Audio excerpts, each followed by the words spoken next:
नाज़रीन, this is Sani Khan and you are watching new episode of inside financial markets. नाज़रीन, दुनिया में कमोडिटी की जो प्राइसेस है उसका सुपर साइकिल एक कमोडिटी प्राइसेस में रन आया हुआ है, बहुत ज़्यादा तेज़ी है और उसके मल्टीपल फैक्टर्स हैं।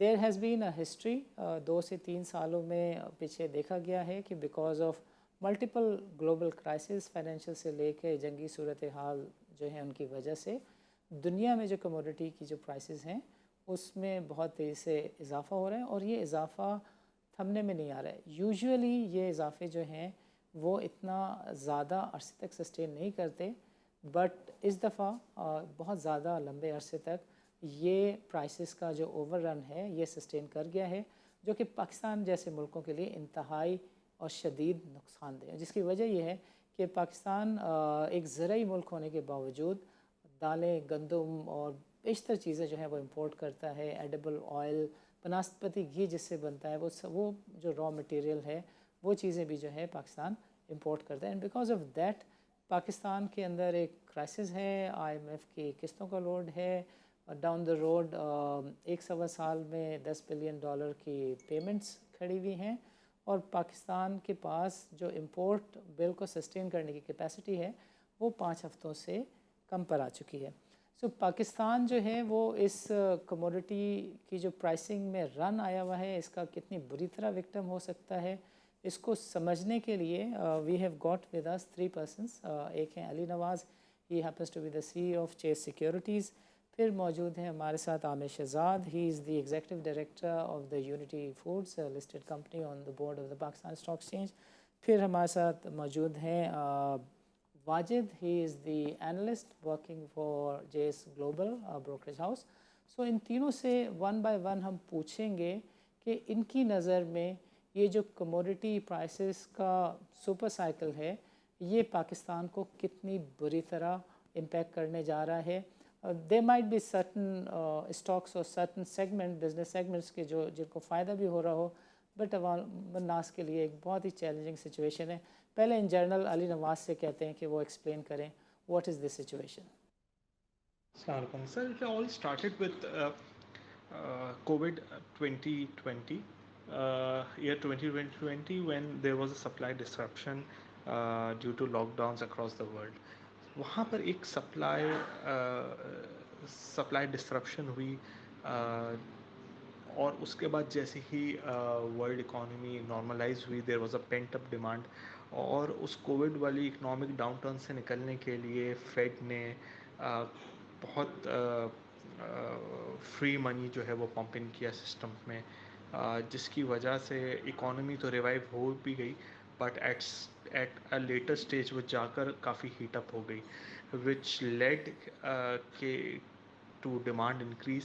सामने से आपके पास सप्लाई डिस्ट्रप्शन ऑलरेडी थी, क्योंकि कुछ कंट्रीज़ अभी नॉर्मल नहीं थी, वो फेज़ वाइज ग्रेजुअली उनकी सप्लाई जो है वो नॉर्मलाइज हुई, जबकि डिमांड जो है वो बहुत तेज़ी से वापस आई। This let to increase in commodity super cycle, to start for commodity super cycle. Then what happened was कि this year there was a Russia Ukraine conflict, जिसने चीज़ को फर्दर एम्पलीफाई कर दिया, और रशिया जो कि एक बहुत बड़ा ऑयल का एक्सपोर्टर था, और डिफरेंट और एनर्जी गैस वगैरह एक्सपोर्ट करता था यूरोप को, उस पर सैंक्शन लगे, वहाँ की सप्लाई डिस्ट्रप्शन हुई। ईरान पर ऑलरेडी सैंक्शंस है, वो फ्रीली एक्सपोर्ट नहीं कर सकता था। तो ये ओपेक ने जो है वो अपनी जो सप्लाई कट्स की थी 2020 में, उसने इतनी तेज़ी से रिवर्ट बैक नहीं की जब दुनिया को ऑयल की ज़रूरत थी और जब डिमांड थी। This all led to a super cycle, जिसकी वजह से जो है वो पूरी दुनिया में एक इन्फ्लेशनरी साइकिल आया है। और आई थिंक यूएस इन्फ्लेशन कुछ रिपोर्ट हुई है 8.3% येस्टरडे, और ये 40 ईयर हाई है यूएस इन्फ्लेशन। और इसी तरह इसी का इम्पैक्ट जो है वो पाकिस्तान पे आया है। पाकिस्तान में सिंस ऑयल प्राइसेस बहुत ज़्यादा थी, दूसरी कमोडिटी कोल की प्राइसेस बहुत ज़्यादा थी, एलएनजी जो हम इंपोर्ट करते हैं उसकी प्राइसेस बहुत थी, फूड स्टॉक्स जो हैं जो हम इंपोर्ट करते हैं उसकी प्राइस बहुत ज़्यादा थी। तो this led to inflationary impact in Pakistan as well, और हमारी इन्फ्लेशन भी जो है वो अपने मल्टी ईयर हाई पर है. हावेवर यहाँ उसका एक अभी वन लैग ऑफ इम्पैक्ट आना रहता है जब हम अपनी फ्यूल प्राइसेस पास ऑन करेंगे, तो एक और जो है वो इन्फ्लेशन आएगा, और first round and second rounds of inflation आएंगे, क्योंकि एक तो डायरेक्ट इम्पैक्ट आएगा फिर फ्यूल प्राइसेस बढ़ने की वजह से, ट्रांसपोर्टेशन कॉस्ट बढ़ने की वजह से. जो सेकेंड राउंड इम्पैक्ट आता है दूसरी चीज़ों के महंगे होने पर, वो अभी आना पाकिस्तान में रहता है, but there will be inflation some between 15 to 20%. Okay. And then stocks that can benefit, yes, there are E&P companies which are benefiting from high oil prices. However, they are stuck in circular debt, so they cannot pay dividends. But then, yes, their profitability is high. Banks indirectly beneficial हैं, ये जो inflation हुई है इससे interest rate बढ़ा है, so they are making money. And then Okay. जो global commodity price increase है, राइस प्राइस में काफ़ी इंक्रीज आया है हमारे पास. फूड एक्सपोर्टर्स हैं, बट सिंस हमारे पास सप्लाई कंस्ट्रेंट है उस तरीके से हम उसको कैपिटलाइज नहीं कर सके. बट जो डायरेक्ट इम्पैक्ट है हायर कमोडिटी प्राइसेस का, वो तो सिर्फ जो है वो एक्सप्लिसिटली अगर कहीं रिफ्लेक्ट होगा तो वो oil stocks में होगा. Okay, great. To some extent it has been started reflecting in fertilizer companies. दुनिया में फर्टिलाइज़र प्राइसेस बहुत ऊपर चली गई हैं. हमारे यहाँ फर्टिलाइज़र प्राइसेस जो है वो सिंस गवर्नमेंट डिक्टेट करती थी, तो कोई बहुत ज़्यादा हम बढ़ा नहीं सकते थे. हावेवर रिसेंटली हमने कुछ प्राइस बढ़ाई है 200-300 रुपये पर बैग से, क्योंकि इंटरनेशनल मार्केट में ये फर्टिलाइज़र की प्राइसेस डबल से भी ऊपर है जो पाकिस्तान में अवेलेबल है. सो इसका भी इम्पैक्ट जो है वो फर्टिलाइज़र कंपनीज पर आना स्टार्ट हुआ है. So Nawaz, thank you very much. Wajid, over to you. What is your take on this? Thank you so much Sani for having me on the show. सबसे पहले तो मैं स्टार्ट ही करूँगा इस बात से कि कुछ लोग इसको कहते हैं बुल रन और कुछ लोग कहते हैं कमोडिटी सुपर साइकिल. नॉर्मली जो हमने देखा है पिछले सालों में, अगर आप पास्ट 100 ईयर्स हिस्ट्री में देख लें, तो हमने कमोडिटी सुपर साइकिल जो है वो देखी है तकरीबन 10 ईयर्स लास्ट करती है. और ये जो अभी हम कमोडिटी प्राइसेस का एक स्पाइक देख रहे हैं या बुल रन देख रहे हैं, ये अभी तक हमने तकरीबन 2 साल इसको रैली करते हुए देखा है. And we still don't know where it is headed. But at the same time थोड़ा मैं आपको हिस्टोरिकल कॉन्टेक्स्ट दे दूँ. एक तो हमारे इंडस्ट्रियल रेवोल्यूशन में हमने देखा था कमोडिटी प्राइसेस बहुत ज़्यादा स्पाइक करके रही थी, और for about 8 to 10 years. And second time we saw when China became a part of BRIC nations, और चाइना के पास से बहुत हैवी डिमांड आ रही थी for various commodities across the board, including everything like input हो या इवन फिनिश गुड्स की हो किसी हद तक. तो चाइना से बहुत ज़्यादा हमें डिमांड आती हुई दिखी थी post GFC, the global financial crisis of 2008. तो उससे जो हमने देखा है इस दफ़ा पेंडेमिक हुआ, और पेंडेमिक में demand slumped to abnormal levels, और उसके बाद as soon as demand revived, the revival was very quick. और इतना क्विक था कि सप्लाई जो डिस्टॉर्शन हुई थी due to shutdowns of economies and capacities, उनको वापस ऑनलाइन आने में बहुत टाइम लग रहा है. यहाँ तक कि अब तक 2022 के हम ऑलमोस्ट मिड में आने वाले हैं, और हमने 2 साल पहले पेंडेमिक की पूरा डिस्ट्रॉट देखा था. तो हमें इस वक्त बहुत ज़्यादा लग रहा है कि जो प्राइसेस हैं वो सस्टेन कर रही हैं मोमेंटम, और आगे जाते हुए मेंटेन कर रही हैं momentum, because something has added fuel to the fire which is the Ukraine Russia tensions. और उन टेंशंस की वजह से जो हमने कमोडिटी बुल रन देखा था वो सस्टेन होता हुआ दिख रहा है, specially with sanctions in place against Russia. Russia actually एक ऑयल and gas exporter है.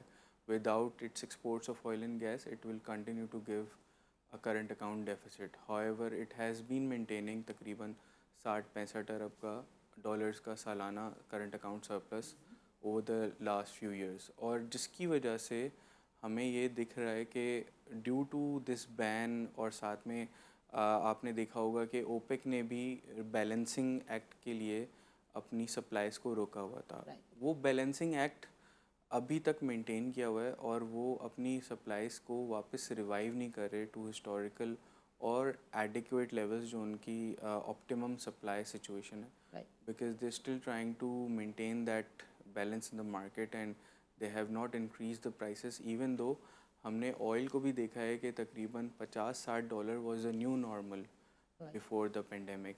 अब जो है हम देख रहे हैं कि 110-100 जितने भी international commodity hedge fund managers हैं, they are also of this opinion के oil prices will continue to sustain these levels right over the near term.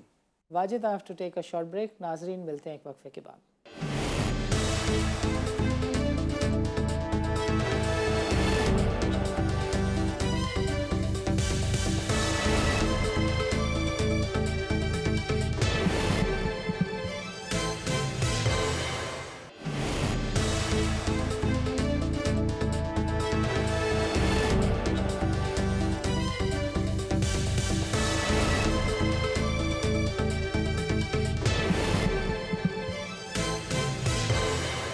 Welcome back नाजरीन। आमिर साहब, I would want you to kindly comment कि how does it impact Pakistan? I think देखिए, इसको इसको understand करने के लिए it's very important for us to understand different moving parts. It has many moving parts right now. Right supply chain की disruption की हमने अभी बात की, जो कि कोविड में शुरू हुआ, वो अभी तक फुली रिजॉल्व नहीं हुआ था जब ये यूक्रेन और रशिया की वॉर शुरू हो गई। राइट तो वो फिर डिस्टर्ब हुआ, पहली बात। दूसरी बात, चाइना के अंदर अभी जो लॉकडाउन की सिचुएशन है, जहाँ पे वो जीरो कोविड पॉलिसी फॉलो कर रहे हैं, तो उसकी वजह से भी एक जो सप्लाई चेन की जिस डिस्ट्रप्शन है वो आई थिंक प्रोलॉन्ग हो जाएगी। राइट वो भी एक फैक्टर है। उसके बाद आपने क्रूड ऑयल की तो बात की, लेकिन अगर आप दूसरे फैक्टर्स की बात करें, for example because of the fact कि जिस तरीके से हम ये कमोडिटी सुपर साइकिल की बात कर रहे हैं और जो प्राइसेस बढ़ रही हैं, तो कंट्रीज लाइक इंडोनेशिया, दे उन्होंने अपनी डिमांड को फुलफिल करने के लिए अपने एक्सपोर्ट्स को बंद किया पाम ऑयल की। अब आप खाली सिर्फ नंबर्स ही नोट कर लें कि लास्ट ईयर में they produced about 43.5 million tons of palm oil, which is roughly close to about 60% of world's production. Right अगर वो अपने एक्सपोर्ट्स को रोकते हैं, जिसमें 43 मिलियन टन में से तकरीबन 16.5-17 मिलियन टन की अपनी कंजम्पशन है, the rest they use to export, right which is about 728 million ton. So जब वो डिस्ट्रप्शन आई तो हमने देखा कि एकदम स्पाइक आया प्राइस के अंदर। राइट अब ये वो वाले ये एक्सप्लेन अंडरस्टैंड करना जरूरी है, because it has too many moving parts. एक दूसरी बात, अगर आप मलेशिया में देखें, मलेशिया की प्रोडक्शन थी रफली अबाउट 17.8-17.9 मिलियन टन की पाम ऑयल की राइट लास्ट ईयर। मलेशिया में जो एक डिस्ट्रप्शन आई थी, वो उनके तकरीबन अगर आप देखें पाम ऑयल की जो फील्ड्स हैं, वहाँ पे ऑन एवरेज 5 लाख लोग काम करते हैं। उस 5 लाख लोग में से 75% जो है वो फॉरेन वर्कर्स हैं। अब जब कोविड का डिस्ट्रप्शन हुआ तो वहाँ पे ह्यूमन रिसोर्स का प्रॉब्लम हो गया, बिकॉज ट्रैवलिंग कैंसिल हो गई, लोग वापस चले गए, वो नहीं आ सके, तो वो भी आज तक रिजॉल्व नहीं हुआ। अब थोड़ी सी एक सिल्वर लाइनिंग हमें जरूर नजर आ रही है कि इंडोनेशिया ने इंडिकेट किया है कि वो इन द नेक्स्ट 2 to 4 weeks वो अपना जो एक्सपोर्ट का बैन है वो शायद रिमूव कर दें, because they see a lot of demand coming in from Europe. अब यूरोप में ज़्यादा डिमांड पाम ऑयल की क्यों आ रही है? Again there is another moving part. If you look at Russia and Ukraine, they produce रफली about I think 59% of total world sunflower oil production, right जो कि एक्सपोर्ट होता था ज़्यादा यूरोप में। अब वो डिसरप्ट हो गया। अब वो उसने एक वॉइड क्रिएट किया। उसको वॉइड को पूरा करने के लिए आई एम श्योर ये जो प्राइसेस अभी जो ये एक्सपोर्ट खुलेगा इंडोनेशिया का, जो कि एक्सपेक्टेड है, देर सेइंग कि खोलते हैं, नहीं खोलते, नहीं खोलते, we'll have to see. But अभी तक तो इंडिकेशन ये है कि they will open between in the next 2 to 4 weeks। वो खुल जाए तो वो उसको सप्लाई को थोड़ा सा नॉर्मलाइजेशन की तरफ हम देखते हैं। अगर आप प्राइसेस भी देखें तो आज का स्पॉट रेट अगर पाम ऑयल का देखें, रॉयटर्स पे कोट हो रहा है $1680 $1680 पर मेट्रिक टन। अगर मैं आज मतलब, लेकिन उस पे आपको सप्लाई बहुत बहुत लिमिटेड है। लेकिन अगर मैं जून की प्राइसेस देखूं, ये एफओबी प्राइसेस की मैं बात कर रहा हूँ, जून की प्राइसेस देखूं तो वो थोड़ा सा एंटिसिपेट कर रहे हैं कि ये सप्लाई जो है ये खुलती है तो prices should relatively reduce.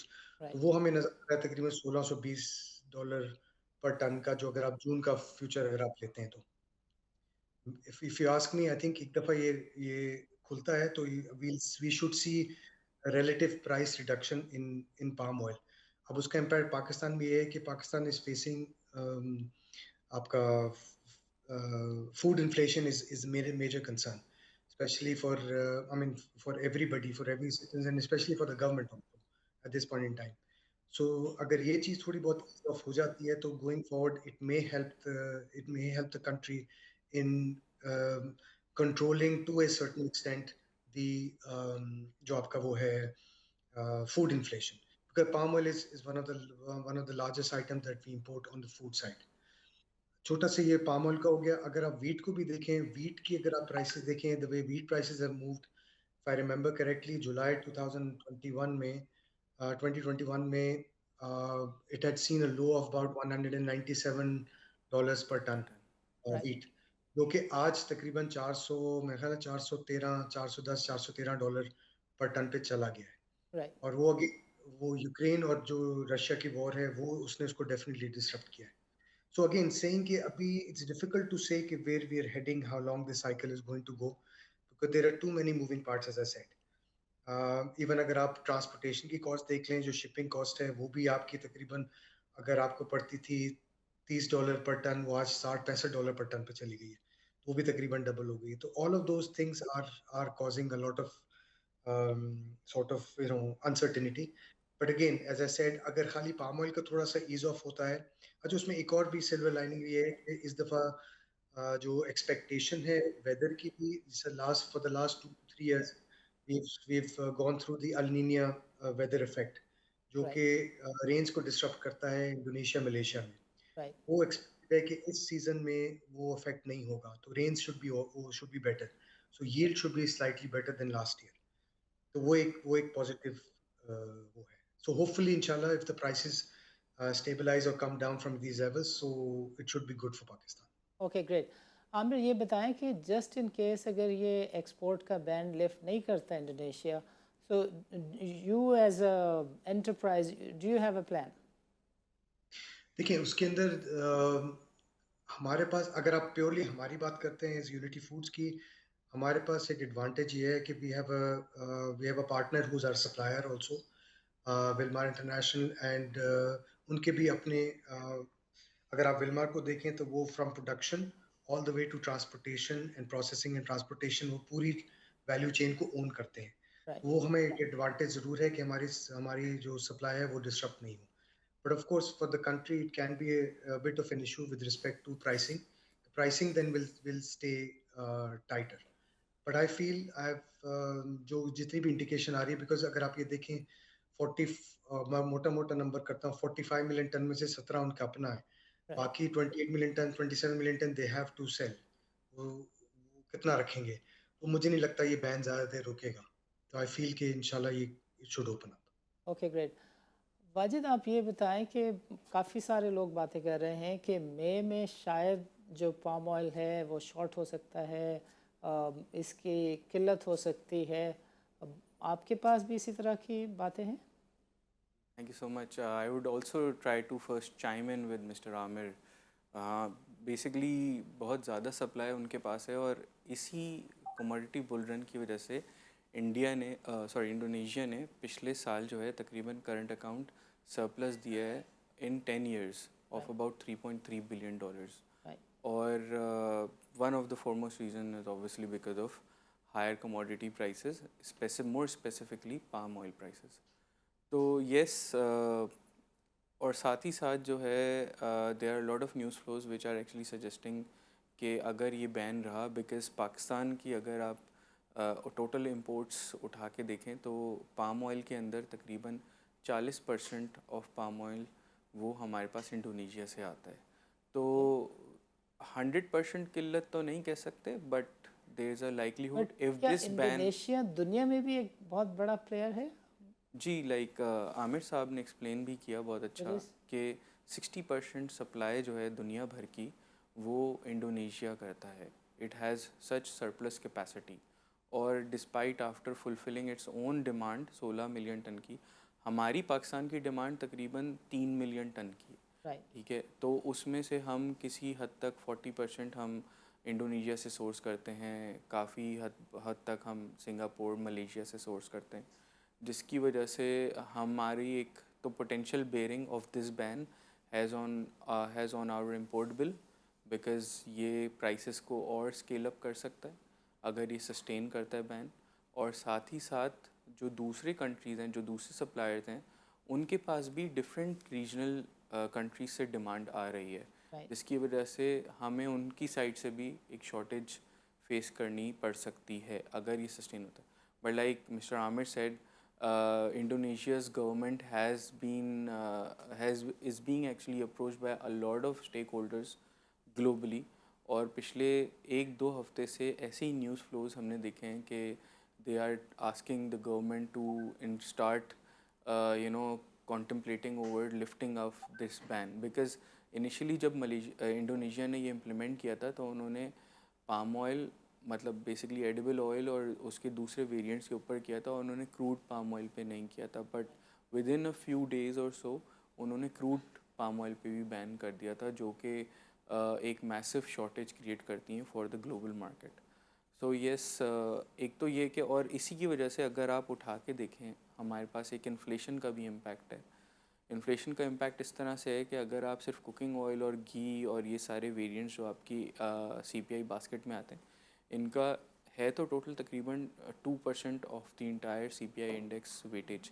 But at the same time अगर आप रिसेंट जो हमारी मंथली इन्फ्लेशन आई है 3% month on month food inflation, उसमें 0.5 to 0.6% सिर्फ कुकिंग ऑयल से आया, जो कि तकरीबन इट्स अ मतलब बेसिकली हम इससे पहले ये देखते आ रहे थे कि हमारे पास सीजनैलिटीज़ की वजह से टमाटर की कभी प्रोडक्शन कम हो गई, कभी ज़्यादा हो गई, कभी चिकन की डिमांड बहुत ज़्यादा हो गई due to lumpy cow skin disease. तो वो उसकी वजह से हमें दूसरे वेरिएंट्स में दिख रहा था, हमें ऑयल और घी में इतना ज़्यादा स्पाइक्स नहीं दिख रहे थे, बट रिसेंटली हमने ये दिखा। तो इसका सस्टेन करना इंडोनेशिया के लिए भी एक्चुअली बारे में नहीं है, because considering the fact the prices are near all time highs, मतलब जो मार्च में हमने ऑल टाइम हाई देखा था पाम ऑयल प्राइसेस का, Indonesia will eventually bring back equilibrium to the but market. Wajid, ये 3 टाइम्स बढ़ गई हैं 2020 से अब तक। यू थिंक कि इसमें सस्टेन कर रही हैं तो बढ़ भी सकती हैं प्राइसेस? देखें, जो हमने मार्च में बिल्कुल एक स्पाइक देखा था, बहुत ही highest all time high level, वो लेवल तो अभी तक अचीव दोबारा से नहीं हुआ है इस पे, even after the ban. And you did और नॉट रिस्पॉन्डेड कि ये आपको भी किल्लत दिखती है मई में? Yes, exactly, I was coming to that. तो बेसिकली कहा ये जा रहा है कि ये जितने भी पाम ऑयल इंपोर्टर्स हैं पाकिस्तान के, तो इनके पास एक रनवे है ऑफ इन्वेंट्री। तो ये बहुत ही एब्सोलूट शॉर्टेज नहीं हो जाएगी, बट मैं आपको एक थोड़ा ग्राउंड रियलिटीज़ बता दूं। इस वक्त आप नॉर्मली हाइपर स्टार्स में जाएं, इवन इम्तियाज़ स्टोर्स आई में कैन जाएं, सी तो के वहाँ आपके सामने बल्क। नोटिस लगा होता है कि you can not start bulk buying in edible oil और घी, right. Which actually is an indicator के ग्राउंड लेवल पर भी गवर्नमेंट और डिफरेंट बॉडीज़ जो इसकी इम्पोर्टिंग बॉडीज़ हैं, जो सर, बनास्पति की पाकिस्तान की एसोसिएशन है, वो इस तरह के मेजर्स ले रही हैं to be able to sustain this ban by Indonesia. Right, great. Aamir Sahab, मैं चाहूँगा आपसे कि आप थोड़ा सा हमारे नाजरीन के लिए एक्सप्लेन करें इन इजी टर्म्स कि कितनी क्रूशल सिचुएशन है पाकिस्तान के लिए। बहुत ज़्यादा when you look at the political situation, तो वहाँ पे भी थोड़े से चैलेंजेस हैं। आपको कितनी जल्दी चीज़ें ठीक होती हुई दिख रही हैं inflation विज़ this commodity bull run? देखिए, मैं आपको पर्सनल व्यू ज़रूर दे सकता हूँ।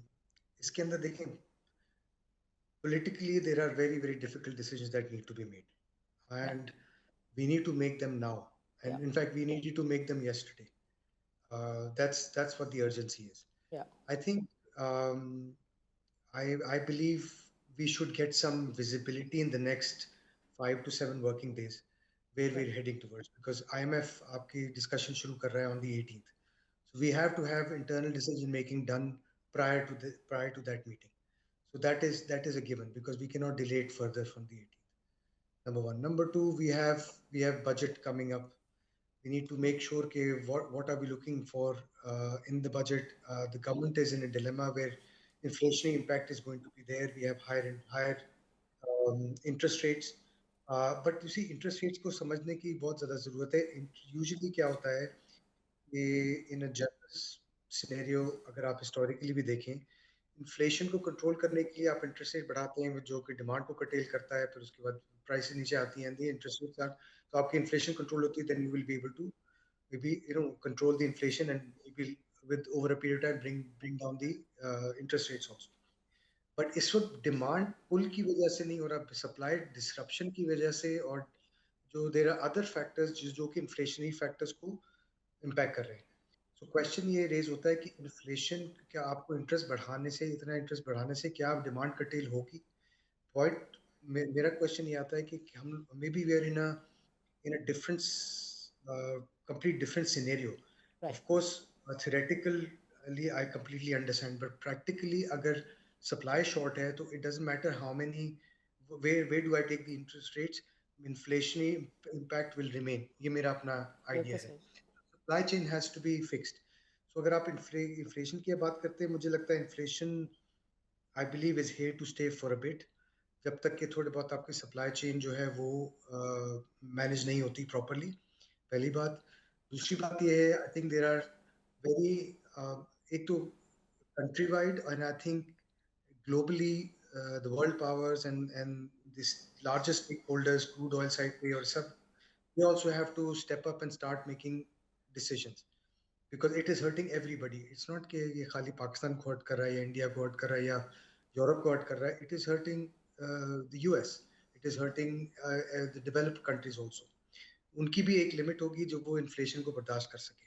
सो I think maybe there might be decision made going forward कि यार जो ओपेक कंट्रीज हैं वो अपनी प्रोडक्शन को बढ़ाएं and we need to sort of also make sure कि यार supply chain at least crude oil की जो है जो कि बेसिक रीजन है इतने हायर इन्फ्लेशन का उसको थोड़ा कंट्रोल करनी है उस प्राइस को थोड़ा कंट्रोल करनी है because I think such will have to be made. So अगर आप मुझसे पूछते हैं मुझे लगता है इन्फ्लेशन थोड़ी देर रहेगी. मुझे लगता है as far as our local domestic financial and economic macro issues are concerned, we don't have much time left to make those hard decisions. We have to make them now. And I feel by end of the month or maybe first week of June, we should have very good clarity where we're heading. It is not, the decision is going to be easy. आसान decision नहीं होंगे. वो आपको भी hurt करेंगे मुझे भी hurt करेंगे एवरेज पाकिस्तानी को भी हर्ट करेंगे बट वो बहुत ज़रूरी है यहाँ पे इस वक्त लेना. वो उसके सब मुझे लगता है स्टेप्स जरूर होंगे. Right great.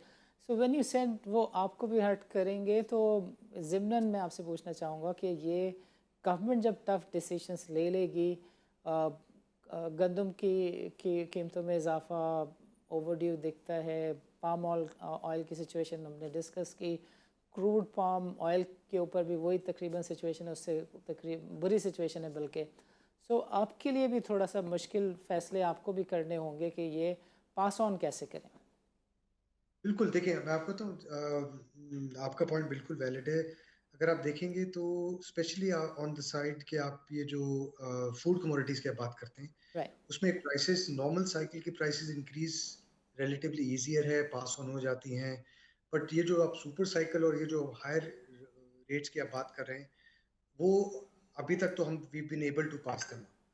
और एग्जांपल यूटिलिटी स्टोर्स के थ्रू सेल्स बहुत बढ़ गई हैं not just for ourselves but our competitors also. तो वो गवर्नमेंट की बहुत हो सकता है गवर्नमेंट उस साइड पे बहुत एक्सपेंशन पे चली जाए कि वहाँ पे एक लेवल की सब्सिडी देगी. वो एक पॉसिबिलिटी है. देन अगेन ऑन दी ये जो आप इसकी बात कर रहे हैं अगेन पाम ऑयल की साइड पे हमारा जितनी भी जो फीडबैक हमें मिल रहा है वी आर कॉन्फिडेंट कि ये जो आपका इंटरनेशनल बैन इंडोनेशिया का वो हट जाएगा इंशाल्लाह ताला. वो प्राइसेस रिलेटिवली यहाँ पे स्टेबलाइज हो सकती हैं और यहाँ से थोड़ा नीचे भी आ सकती है. Okay. तो that perspective I think we should wait and see for the next 2 to 3 months and then we'll see how we need to strategize our way forward. Okay, great. So Amir, we are going to end this session. मैं जी चाहूँगा आखिर में अगर आप कोई message देना चाहें तो हमारा प्लेटफॉर्म हाजिर है. नहीं, बस यही कि I think we as citizens of this country we have to be ready for what is coming our way. हालात आसान नहीं रहेंगे, हालात मुश्किल रहेंगे, लेकिन ये है कि हम लोगों को उसका रास्ता ढूंढना है. अगर Right. हम रास्ता नहीं ढूंढते हैं तो the worst is yet to come. लेकिन अगर हम रास्ता ढूंढ लेते हैं और मुश्किल डिसीजंस लेके आगे बढ़ते हैं, then we have to move together. हम यहाँ पे पॉलिटिक्स खेलना और वो it is going to hurt everybody. Right. हम लोगों को we have to work and focus on the economy and get this thing back on track. वो बहुत ज़्यादा ज़रूरी है, बिकॉज चैलेंजेस खाली इंटरनल नहीं है, एक्सटर्नल चैलेंजेस भी हैं. और एक्सटर्नल चैलेंजेस हमारे हाथ में नहीं है, हमारे पास इंटरनल चैलेंजेस. अगर हम इंटरनल चैलेंज अच्छे मैनेज कर जाएं तो एटलीस्ट हम मिल के बाहर के चैलेंजेस भी देख सकते हैं. तो वो I think we have to be ready and we have to accept it. और दूसरा बाकी आई थिंक फिंगर्स क्रॉस्ड कि होपफुली इंशाल्लाह जो हमारी एक्सपेक्टेशन वो पूरी हो जाए, तो हम राइट ट्रैक पे आ जाए. आमिर, आपका प्रोग्राम के लिए वक्त निकालने का बहुत बहुत शुक्रिया. नाजरीन, it's time for a short break. मिलते हैं वक्फे के बाद.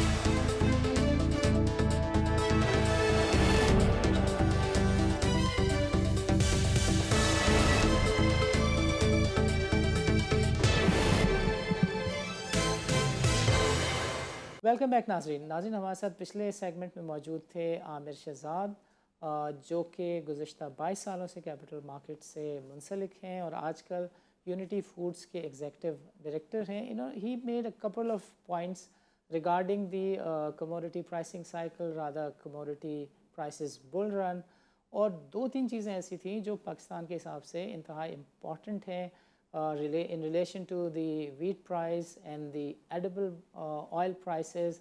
वाजिद से मैं चाहूँगा कि ये अपना व्यू दें और हमें बताएं कि पाकिस्तान में कितना ज़्यादा सीरियस मामला होने जा रहा है in terms of commodity prices, especially these wheat and edible oil prices. Right, thank you so much. सबसे पहले तो मैं वन बाय वन कुछ कमोडिटीज़ हैं जो हमारी इंटरनेशनल ऑयल प्राइसेस से या इंटरनेशनल कमोडिटी प्राइसेस से बहुत ज़्यादा लिंक्ड हैं. तो सबसे पहले तो एक तो ये समझने की ज़रूरत है कि हमारे पास एक वीट की शॉर्टेज है और उस वीट की शॉर्टेज को पूरा करने के लिए हमने पिछले साल भी 3 मिलियन टन से ज़्यादा वीट इंपोर्ट की थी, इस साल भी करेंगे.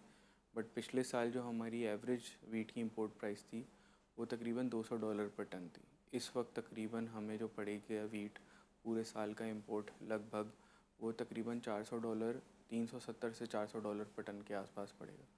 तो वीट का एक बेरिंग नहीं बन पाता हमारी इन्फ्लेशन के ऊपर, बिकॉज़ वीट की प्राइसेस डिस्पाइट द फैक्ट कि हम हायर प्राइसेस पे इंपोर्ट करते आ रहे हैं, गवर्नमेंट की तरफ से काफ़ी हद तक सपोर्ट होती है, specially different bodies like PASSCO etcetera etcetera, even provincial government bodies.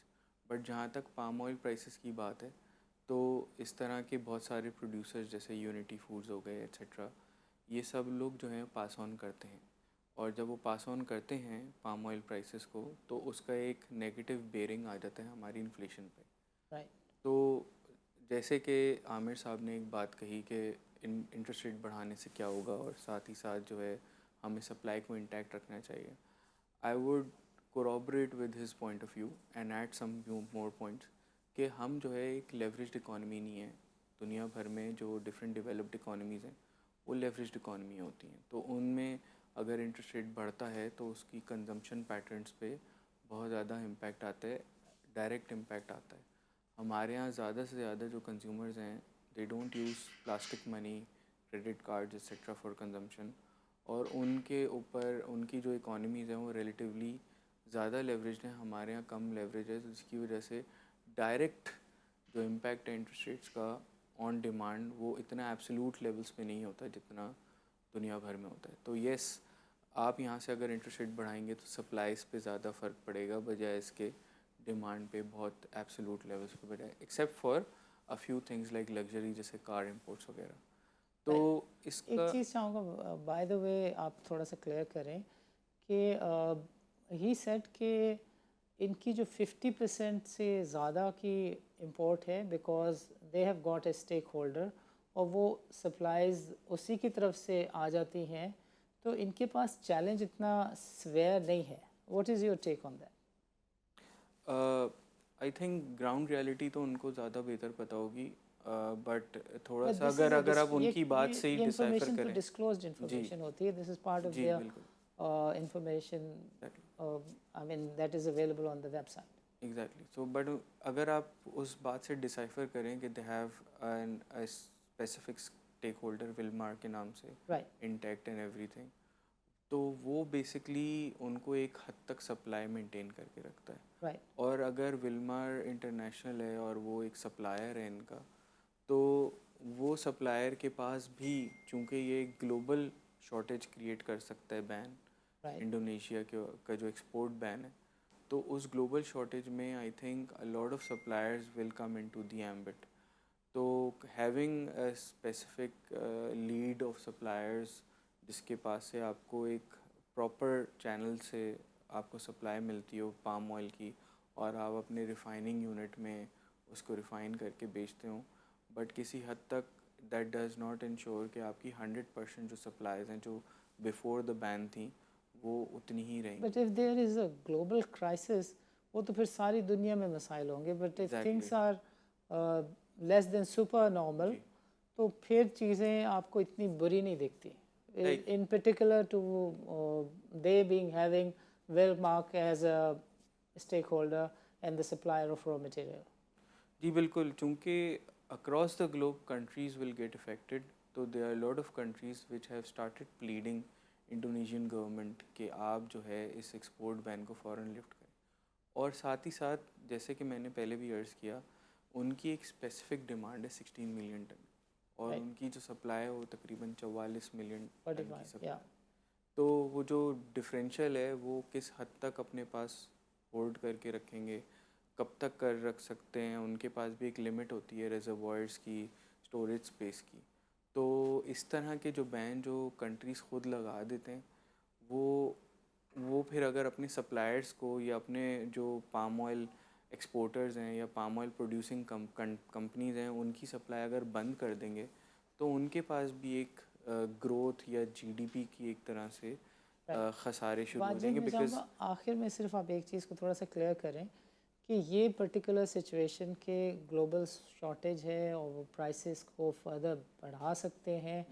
Pakistan में एक ख़ास किस्म का चैलेंज मौजूद है, और पाकिस्तान में बात हो रही है कि जो ख़ास तरह की प्रोडक्ट्स हैं, आप उसको यूँ कह लें कि मेकअप से लेकर और कॉस्मेटिक्स और दूसरी तीसरी चीज़ें, इस पर तो गवर्नमेंट बैन लगाने की बात कर रही है. दिस फेयरली रिफ्लेक्ट्स के करेंसी के भी मामलात कुछ अच्छे नहीं हैं. सो इसकी वजह से महंगाई भी आपको होती हुई दिख रही है. जी बिल्कुल. अगर मैं अपने एस्टिमेशंस बताऊं आपको, तो अगर यहाँ से गवर्नमेंट अनवाइंड करती है रिलीफ पैकेज, तो उसका एक बहुत ही नेगेटिव बेरिंग है आपकी इन्फ्लेशन पे. और आपकी इन्फ्लेशन 16.5% जून में, अगर ये मई के बीच में ये डिसीजन हो जाता है कि ये हमने जो रिलीफ पैकेज दिया हुआ है, चाहे इलेक्ट्रिसिटी पे हो चाहे रिटेल फ्यूल्स पे हो, जिसमें पेट्रोल और डीजल दोनों शामिल हैं, तो उसका एक इम्पैक्ट हो सकता है.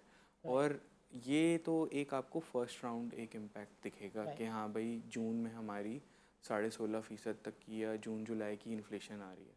बट इसका एक सेकेंडरी इम्पैक्ट भी आता है, क्योंकि ये जितने भी आपके पास फूड सप्लाई चैनल्स हैं, but the bottom tractors. Line you think कि ये 15% जो बातें हो रही है महंगाई की, आपको दिखता है इन्फ्लेशन 15% जी बिल्कुल. मतलब मैं आपको सिर्फ एक डीज़ल की एग्जांपल दे देता हूँ. राइट. इस वक्त डीज़ल जो है वो 150 रुपये पर लीटर है. पिछले साल 110 रुपये पर लीटर था इसी महीने के, और उस 110 रुपये के अंदर तकरीबन 16-17 रुपये पीडीएल, पेट्रोलियम डेवलपमेंट लेवी शामिल थी.